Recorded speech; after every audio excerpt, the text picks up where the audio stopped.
são justamente as redes sociais que estão perdendo a credibilidade pelo número de informações falsas que crescem e se espalham nesse meio. Uma pesquisa recente mostrou como a população enxerga este problema. Acompanhe. Uma pesquisa realizada em 4 países, Brasil, Estados Unidos, Reino Unido e França, aponta que as redes sociais foram o meio de comunicação que mais teve a credibilidade afetada por conta das fake news. De acordo com o levantamento, de cada 100 consumidores de notícias, 58 relatam ter menos confiança no noticiário, principalmente político-eleitoral, visto em redes sociais, por conta das falsas notícias que circulam nesse meio. Só 56% dos entrevistados afirmam que, na maioria das vezes, consideram que as notícias que recebe são verdadeiras. A pesquisa mostrou que o público passou a consultar mais fontes de informação. Pelo menos 4 veículos diferentes são verificados antes de dar crédito ao que se está lendo. Apenas 15% confessam que compartilharam uma notícia depois de ler só o título. O estudo mostra também que a credibilidade passou a ser um fator importante para a estabilidade financeira dos veículos de comunicação.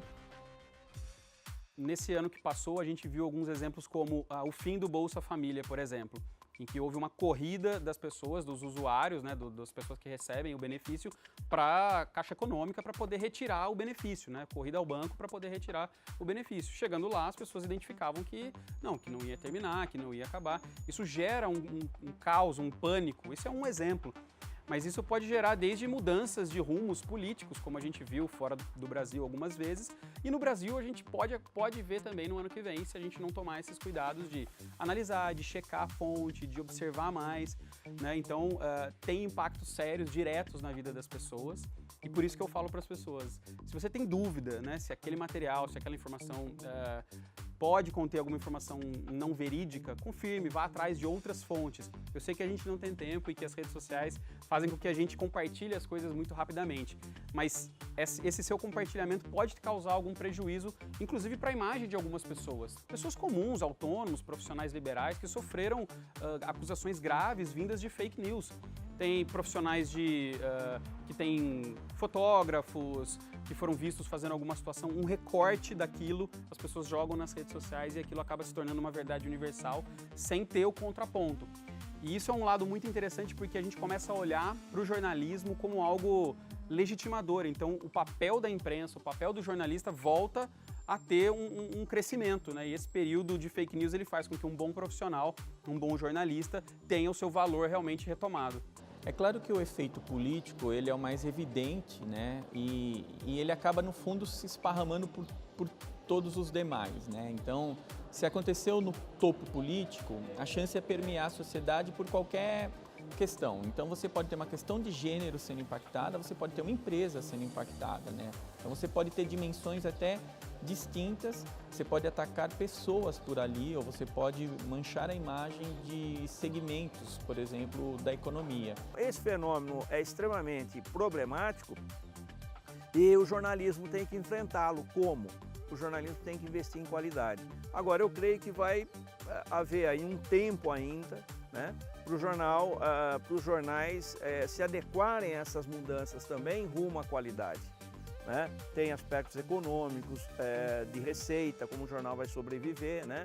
Como vamos dizer assim, as organizações noticiosas, as organizações jornalísticas vão trabalhar com esse extremo de uma competição que se dá no meio digital, né? Porque você vê um público que recepciona muito mais facilmente, dá muito mais audiência para uma informação falsa do que para uma informação procedente, né? Então há um problema aí a ser resolvido, há um desafio a ser enfrentado e que as pessoas gradualmente que se dedicam a isso estão começando a encontrar saídas. Agora, no caso do Brasil particularmente, se não houver um público que tenha um senso crítico um pouco mais elevado para demandar informação de qualidade, nós temos um risco muito grande aí das informações ruins prevalecerem. Quando a gente enfrenta uma crise de credibilidade, a gente está falando, no caso do universo da comunicação, mas não só, mas especialmente da comunicação, a credibilidade sempre veio de veículos tradicionais. quando você tem os veículos tradicionais colocados aí sob mira, pelo menos por uma parte da audiência, é muito mais difícil você começar a ter âncoras de crédito. Porque os que você não conhece, você não acredita tanto. Mas os que você conhece, você desconfia. Então a gente começa a entrar num campo em que os primeiros veículos, marcas novas ou não, resgatarem a credibilidade, provavelmente eles vão levar uma audiência inercial ali com eles, né? Mas sem dúvida a chave deste jogo é isso, que está também no nascimento das agências de checagem de informação, né? Por quê? Porque a gente vive um mundo com tanta informação não confiável que você começa a ter veículos que nasceram só para checar o que está sendo divulgado. Hoje, a formação do jornalista passa também para ele desenvolver habilidades para enfrentar e saber como interpretar as informações que estão nesse universo, no mundo da internet, no mundo das redes sociais. Se o jornalista não tiver uma habilidade e uma disciplina extremamente rigorosa para saber filtrar, saber entender, saber interpretar, ele tende também a cair em armadilhas e reproduzir essas informações como a gente às vezes encontra também nos jornais, né? Isso faz com que o perfil do jornalista encontre um outro tipo de conduta e as próprias empresas jornalísticas tenham que investir muito mais na qualificação do pessoal, né? Na qualificação dos seus profissionais. E lembrando que jornalismo se faz coletivamente, né? A atividade da edição do jornal, ao mesmo tempo que tem a autoria, também tem o conjunto de profissionais. Então as empresas precisam investir na qualificação desses profissionais para que todos tenham permanentemente, né, o desenvolvimento de habilidades para saber filtrar esse tipo de informação. Eu acredito que a gente viveu com a primeira fase da web para o jornalismo. Nós vivemos um jornalismo que nasceu muito copiando as coisas. O jornalismo na web nasceu copiando o que estava no jornal, o que estava no rádio, o que estava na TV e colando ali para um consumo. Depois tentou ganhar uma cara própria e ganhou, mas ele nasceu de uma forma frágil, né? Como muitas coisas nascem, como o próprio jornalismo nosso nasceu de uma forma muito tendenciosa, muito parcial demais, muito opinativa, né? E ele se corrigiu com o tempo, porque se mostrou mais rentável para o negócio ser mais equilibrado. A web igual.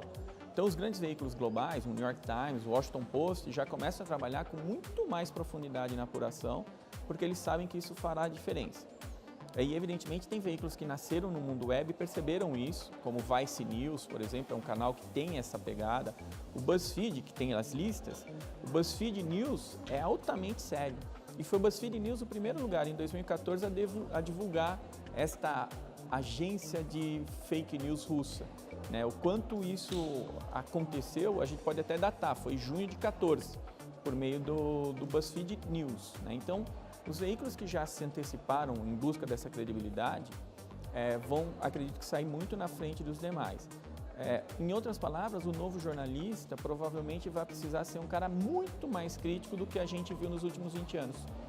Ele vai precisar ter uma profundidade, resgatar uma profundidade que a gente teve no jornalismo aí há uma década e meia, 2 décadas para trás. O jornalismo está começando a buscar de uma forma muito severa, muito rigorosa, não a maioria, mas você já tem aí campos de pesquisa, campos de jornais mesmos que estão se dedicando a encontrar fórmulas mais adequadas para qualificar a informação jornalística. E isso está criando realmente vamos dizer assim, um certo abismo entre a informação de qualidade e a informação sem procedência. Ocorre que a mídia social, por si, não tem um filtro. O filtro é das pessoas.